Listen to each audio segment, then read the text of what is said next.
आणि नवीन मुलांना सर काय सांगू शकता की ज्यांना या युट्यूब क्षेत्रातच यायचं आहे, ज्यांना बाबा युट्यूब चालू करायचं आहे, युट्यूब चालू करून किंवा आपण चालू करताना एक्स्ट्रा लगेच इन्कम मिळत नाहीये, बरोबर, पण ते स्वतःचा एक एक्स्ट्रा इन्कम कसा ठेवला पाहिजे याबद्दल थोडंसं सांगा.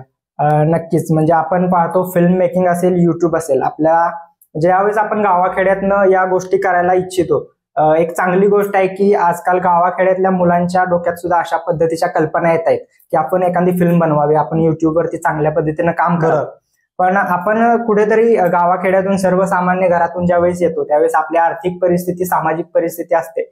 मी असं म्हणत नाही की आर्थिक परिस्थिती जर का कमी असेल तर आपण मोठा विचार केला नाही पाहिजे, नक्कीच करायला आपण मोठा विचार केला पाहिजे. पण आपण ज्यावेळेस इनिशियल स्टेज पासून म्हणजे शून्यातनं विश्व निर्माण करण्याच्या या स्पर्धेमध्ये उतरतो त्यावेळेस आपल्याला आपला एक इन्कम सोर्स असणं गरजेचं आहे. कारण की कोणतंही काम करायचं झालं तर हा पैसा येतोच. पैशाशिवाय आजकाल म्हणतो आपण कोणतंही काम होत नाही. म्हणजे जर का टॅलेंट असेल तर त्याच तोडीसतोड आपल्याला ते टॅलेंटचा वापर करून जर का कोणतंही कार्य सिद्धीस न्यायचं असेल तर पैसा हा तेवढाच लागतो. आणि याचाच विचार करून अगदी मी 12वीत असताना सुद्धा विचार केला होता की फिल्म मेकिंगसाठी ऍडमिशन वगैरे घ्यावं.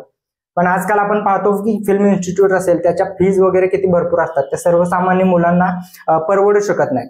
मग मी त्यावेळेस थोडंसं थांबलो आणि एक इन्कम सोर्स क्रिएट व्हावा यासाठी मी प्रोफेशनल मेडिकल कोर्स जॉईन केला आणि त्यातून माझी आता डिग्री कंप्लीट झाली. याचाच अर्थ मी आता माझ्या या डिग्रीच्या किंवा ज्ञानाच्या बेसवरती कोणत्याही ठिकाणी जॉब केला किंवा बिझनेस केला तर मला तेवढा आर्थिक सोर्स मिळू शकतो जे की वापरून मी आता युट्यूब मध्ये खूप चांगल्या पद्धतीने काम करू शकतो.